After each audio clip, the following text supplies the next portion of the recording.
Imagina passar anos e anos inteiros dizendo para todo mundo que os artistas são, tipo, os grandes vilões do país. Uhum, parasitas, né?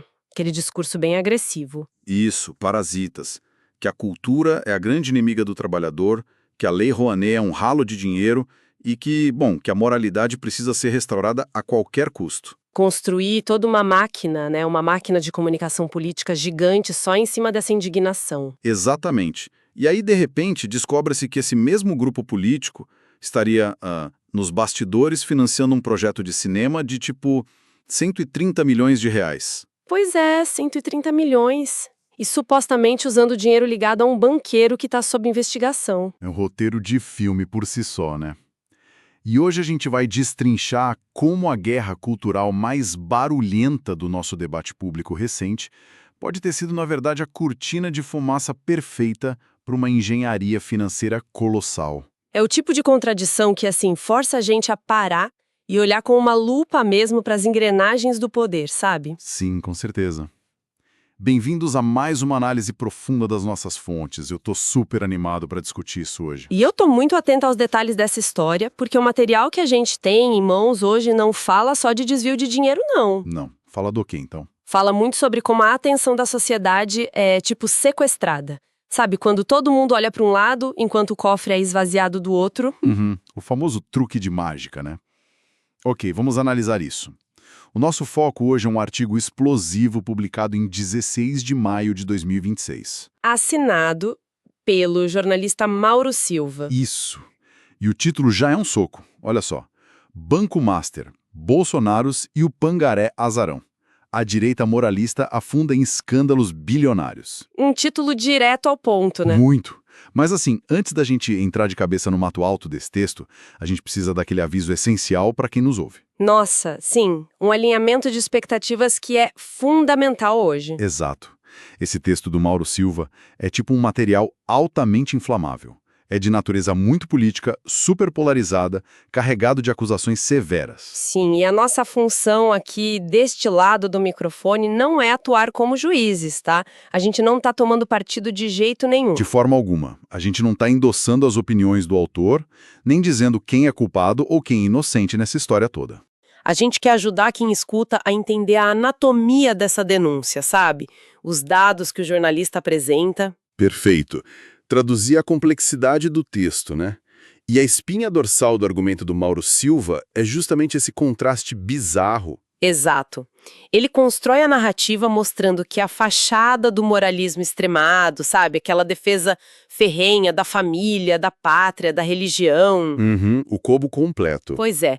Tudo isso funcionou como um escudo para um pragmatismo financeiro de cifras, assim, astronômicas, envolvendo dinheiro público, fundos estatais. E para entender como o autor monta esse quebra-cabeça, a gente precisa dar um passo para trás no tempo. A cronologia do artigo não começa agora. Ela volta lá para 2019. O primeiro ano do governo Jair Bolsonaro. Exato. É ali que o texto localiza digamos, o paciente zero dessa ascensão financeira impressionante do Banco Master. Liderado pelo Daniel Vorcaro, né? Isso. E o autor faz muita questão de bater na tecla do cenário macroeconômico da época. Porque, assim, não era um momento de bonança para o brasileiro médio, sabe? Nossa, longe disso. O país estava lidando com um desemprego alto, o retorno da fome, as pessoas sentiam muito o peso de uma economia travada, a famosa fila do osso. A fila do osso, exato. Mas, no universo paralelo lá do Banco Master, o texto descreve uma expansão meteórica, uma coisa agressiva. O contraste que o jornalista desenha é muito cirúrgico, né? Porque enquanto a economia real, tipo, apertava o cinto de quem vive de salário, o banco passava a estruturar umas operações financeiras de altíssimo risco.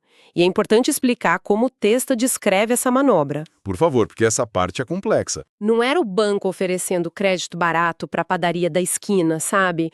O autor aponta para a criação de fundos de investimento e a emissão de debêntures. Debêntures, tá. Isso, debêntures estruturadas de uma forma muito peculiar, aproveitando o momento onde a taxa de juros básica estava, assim, altíssima. Peraí, mas o autor joga no texto o termo pirâmide financeira.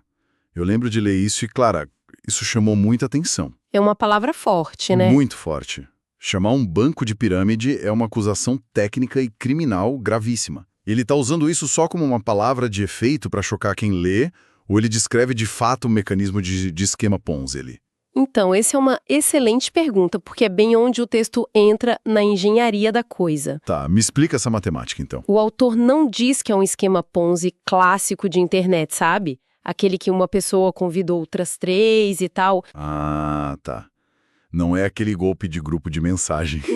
Não, não. Ele usa a analogia da pirâmide para descrever o que seria uma alavancagem insustentável. A tese do artigo é a seguinte: o banco estaria empilhando operações de crédito de qualidade muito duvidosa. Empresas que talvez não conseguissem pagar os empréstimos? Exatamente. E aí, para cobrir o risco dessas operações ruins, o banco precisava captar muito dinheiro novo, de forma constante e tipo em volumes gigantescos. Entendi. Porque se essa captação parasse... O castelo de cartas cairia. É por isso que o autor usa a ideia de pirâmide, referindo-se a uma estrutura que só sobrevive se tiver uma injeção perpétua de capital novo, para maquiar os passivos antigos e tóxicos, sabe? Nossa, tá.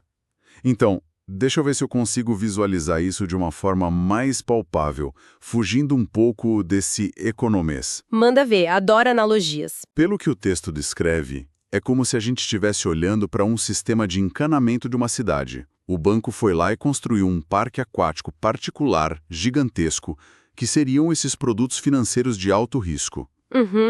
Certo.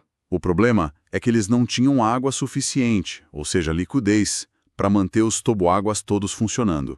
A solução normal seria atrair clientes privados, mas o autor alega que, em vez disso, eles usaram influência política. Para quê? Para abrir as comportas dos grandes reservatórios públicos. Exato. Direcionando essa água toda direto para o parque deles, contornando os fiscais da prefeitura. Se os canos estourarem amanhã, a cidade inteira fica sem água, mas os donos do parque já embolsaram o dinheiro dos ingressos. Nossa, essa analogia traduz perfeitamente a assimetria de risco que o artigo denuncia. O autor argumenta bem isso, que os lucros dessas operações ficavam blindadinhos na mão da iniciativa privada. E o prejuízo?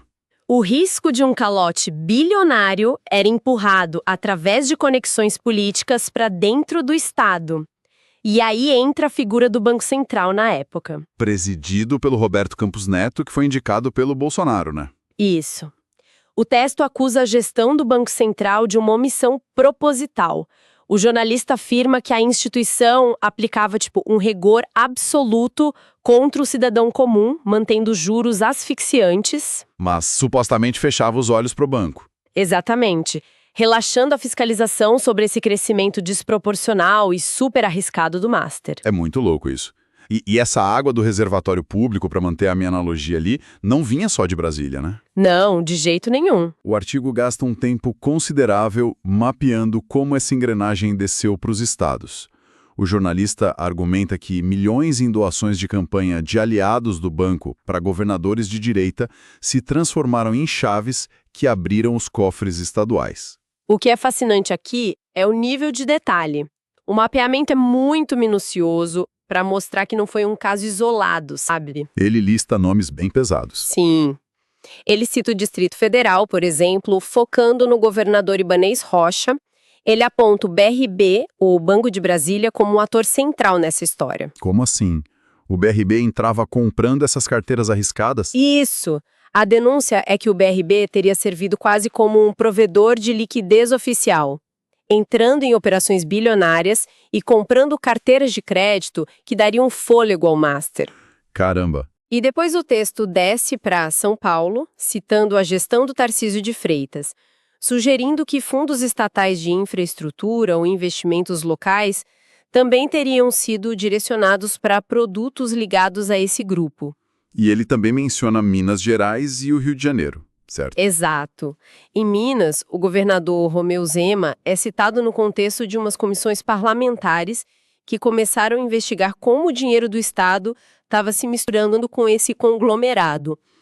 E no Rio, o ex-governador Cláudio Castro entra na mesma lógica de questionamento sobre onde os fundos públicos estavam sendo aplicados. O ponto principal do jornalista aqui é mostrar a engrenagem operando. Mostrar como doações políticas supostamente se convertem em pressão institucional, né? Isso.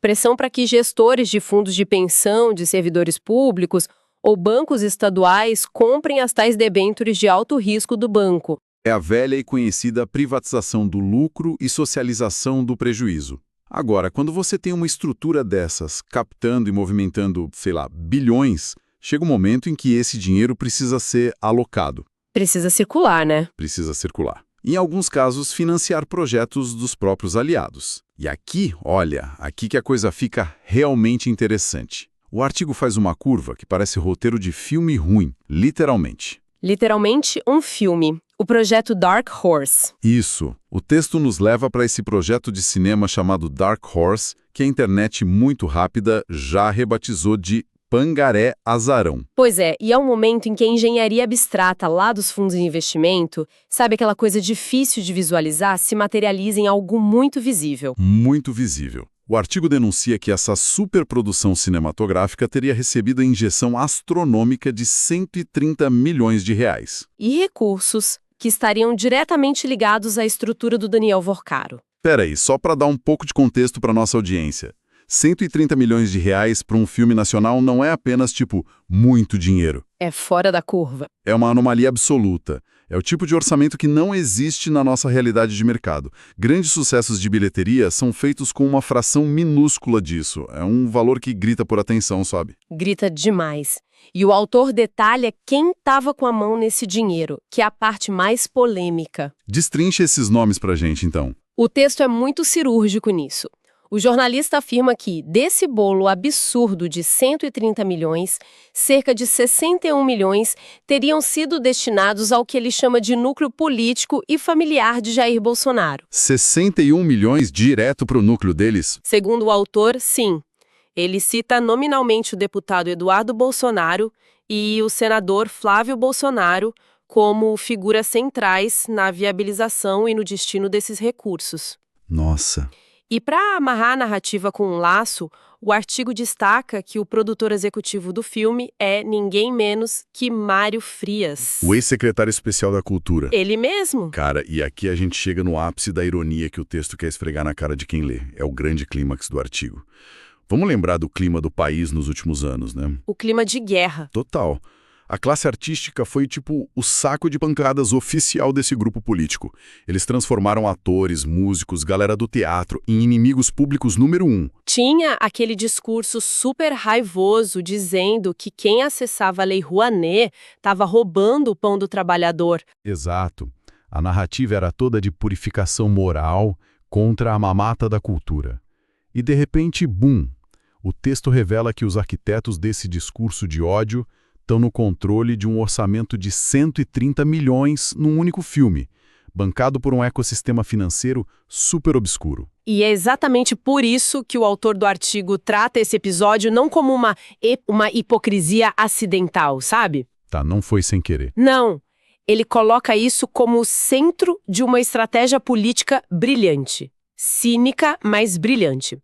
Se conectarmos isso ao cenário maior, a leitura que o texto propõe é que a guerra cultural nunca foi sobre proteger a moralidade da família. Foi sobre o quê, então? Ela foi, desde o início, uma inovação em termos de cortina de fumaça. Como assim uma inovação? Elabora isso um pouco mais. Pensa na psicologia do eleitor, que o autor tenta decifrar ali. Quando um político ataca uma peça de teatro polêmica ou uma exposição de arte, isso gera um gatilho emocional imediato, né? Ah, sim. A indignação toma conta das redes, o WhatsApp ferve, ninguém fala de outra coisa. Exatamente. O pânico moral engaja 1000 vezes mais rápido do que a leitura de um balanço financeiro chato. Com certeza. Então, a genialidade perversa da estratégia, segundo o jornalista, é que enquanto a população inteira, a imprensa, a oposição, todo mundo estava focado em discutir verbas minúsculas de editais culturais... Ninguém estava olhando para as planilhas dos bancos estaduais. Ninguém. A gritaria contra a cultura operava como um escudo literal. Você joga a isca da indignação moral para a plateia, todo mundo vai ao alvo no palco, e enquanto isso as grandes transferências de riqueza acontecem em silêncio absoluto lá nos bastidores. Caramba! Isso muda completamente a perspectiva. Transforma a guerra cultural numa mera ferramenta de marketing para desviar a atenção de auditorias financeiras. É o que o texto argumenta. Mas isso me leva a uma dúvida muito prática sobre a reação a esse escândalo. Porque assim, se a denúncia do Mauro Silva é tão vasta, mapeando fundos estaduais, milhões em cinema, governadores, deputados... É muita gente. É muita gente. Onde é que está aquele batalhão na internet que construiu carreira gravando vídeo com o dedo na cara, gritando contra a corrupção? Cadê esse pessoal? Pois é, o artigo dedica o seu terceiro bloco exatamente a isso. Ao que ele chama de um silêncio conveniente e conivente. O silêncio ensurdecedor, né? Sim. O autor faz questão de expor o contraste no comportamento dessas lideranças.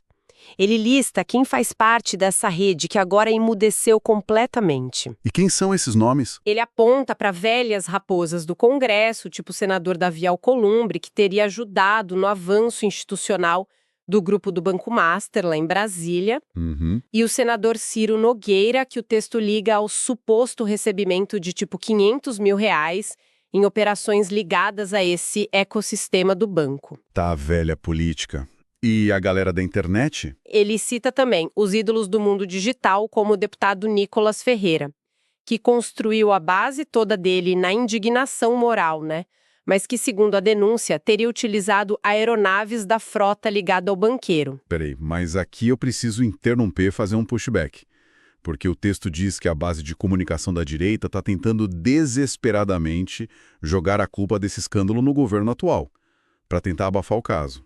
Tentando mudar o foco. Pois isso desafia a lógica mais básica do tempo e do espaço. O próprio autor demonstra que as doações políticas começaram lá atrás. O crescimento explosivo do banco foi em 2019. O presidente do Banco Central da época foi nomeado pelo Bolsonaro. Tudo na gestão anterior, né? Exato. Os governadores citados são aliados declarados de longa data. Tudo se originou e floresceu lá atrás. Como é que eles conseguem sequer tentar reescrever uma linha do tempo tão documentada? Isso não cola. Do ponto de vista lógico, claro que não cola. Mas o autor explica que a tática de comunicação de massa deles não opera pela lógica, opera pela saturação e pela confusão. Jogar fumaça. Muito. Quando o chamado fogo amigo atinge a própria trincheira deles, a estratégia deixa de ser o ataque puro e passa a ser a desinformação. O objetivo não é provar com provas lógicas que a culpa é do governo atual. É só confundir. Isso. O objetivo é jogar tanta fumaça, tanta informação desencontrada nas redes, que a população comum simplesmente desiste de entender. É muita coisa, a pessoa cansa. Ah, o famoso cansaço da informação. Exato. O artigo argumenta que o moralismo dessa base não tem raízes éticas verdadeiras. É apenas uma embalagem nova, sabe? Feita sob medida para os algoritmos, para esconder o velho fisiologismo. Aquela velha troca de favores com o dinheiro do Estado. É o compadre de sempre. E quando eles são pegos, o pânico toma conta. O silêncio se torna a única saída segura, alternado com essas tentativas desajeitadas de culpar o adversário. E o Mauro Silva faz questão de colocar esse silêncio e essas manobras dentro de uma moldura maior, né? Ele não quer que quem leia o artigo ache que o caso do filme, ou do Banco Master, é um desvio de conduta isolado. Não mesmo. Ele amarra tudo isso num padrão sistêmico de contradições. O jornalista encerra a argumentação relembrando rapidamente o inventário de problemas da família Bolsonaro, para mostrar que esse é tipo o modo de operação padrão. É um império de contradições. E ele cita quais outros casos para fechar esse raciocínio? É uma recapitulação bem estratégica. Ele lista as investigações sobre as joias sauditas escondidas, o sigilo e os gastos astronômicos naqueles cartões corporativos. Ah, os cartões corporativos, verdade? E menciona a estrutura do gabinete do ódio ligada ao Carlos Bolsonaro, que, de novo, liga a manipulação da opinião pública à proteção do poder. E cita também o tráfico de influência relacionado aos negócios do Jair Renan Bolsonaro. O ponto do jornalista é provar que o discurso anticorrupção que elegeu esse grupo foi, na verdade, a maior ferramenta de captação de negócios que eles já tiveram. Então, o Banco Master não seria um ponto fora da curva? Longe disso. Seria o ápice desse método operando a todo vapor, a máquina funcionando perfeitamente. Nossa, Chegando no final dessa travessia intensa pela reportagem, a sensação que fica não é só de indignação com o passado, sabe? Mas é um alerta muito severo para o que vem pela frente. Com certeza. O texto vira a chave no final e aponta diretamente para o calendário, focando nas eleições de 2026. Então, qual é a síntese que o autor faz para quem vai decidir o futuro do país nas urnas? A síntese é um apelo urgente, um apelo para o abandono da ingenuidade política. O autor afirma que a política deixou de ser um debate sobre projetos de país e, nas mãos de certos grupos, virou uma franquia de negócios altamente lucrativa. Uma empresa privada operando no Estado. Isso. A conclusão do texto é amarga, para falar a verdade. Ele diz que o cidadão comum recebe só as migalhas da propaganda ideológica. A briga sobre costumes, o meme inflamatório no WhatsApp. Enquanto isso, Os fundos de investimento, os banqueiros e grandes políticos capturam a máquina pública para multiplicar fortunas de forma impensável. o artigo pede, quase que exige, que quem vai às urnas em 2026 deixe a emoção de lado. Faça um esforço ativo para ignorar essa gritaria fabricada pelos algoritmos e comece a rastrear o dinheiro. Fazer perguntas lógicas, né? Exato. Perguntar: quem bancou a campanha do deputado que faz vídeo raivoso na internet? Investigar quem estava lucrando com juros estratosféricos enquanto a população contava moedas para comer. Rastrear quem frequenta os mesmos jatinhos privados que ficam escondidos das câmeras. É o entendimento de que não se combate a corrupção apenas votando em quem fala mais grosso contra ela na internet. É muito mais profundo. O combate real, segundo a fonte, exige enfrentar os mecanismos financeiros ocultos e a captura do orçamento estatal. E assim a gente chega ao fim do nosso mergulho nas ideias do Mauro Silva. Foi denso, foi complexo, mas super essencial para entendermos as engrenagens por trás das manchetes. Agradeço imensamente a companhia de quem acompanhou a gente até aqui, nessa tentativa de iluminar os porões dessa denúncia bilionária. É sempre muito bom destrinchar esses assuntos. Mas como é tradição por aqui, não vamos encerrar sem deixar aquela pulga atrás da orelha. Um pensamento para expandir o que a gente discutiu hoje. Aquele ponto de partida para que cada pessoa continue a sua própria reflexão, né? Exato. O texto de hoje nos mostrou, com uma clareza absurda, como discursos morais inflamados e ataques culturais são frequentemente usados como cortinas de fumaça, para distrair o público de transações financeiras na casa dos bilhões. Uma estratégia que funciona muito bem, infelizmente. E a pergunta que fica latejando para você refletir é a seguinte: na era das redes sociais, onde a indignação e a raiva são as métricas que mais dão lucro para as plataformas, como nós podemos criar mecanismos sociais para garantir que o pânico moral de hoje, a briga de hoje na internet, não seja apenas a grande campanha de marketing para o próximo grande desvio de dinheiro amanhã? É uma pergunta difícil de responder. Porque se continuarmos olhando fixamente para a indignação que grita no palco, jamais veremos quem está carregando o cofre pela porta dos fundos. Fica o pensamento. Um abraço e até a próxima análise profunda.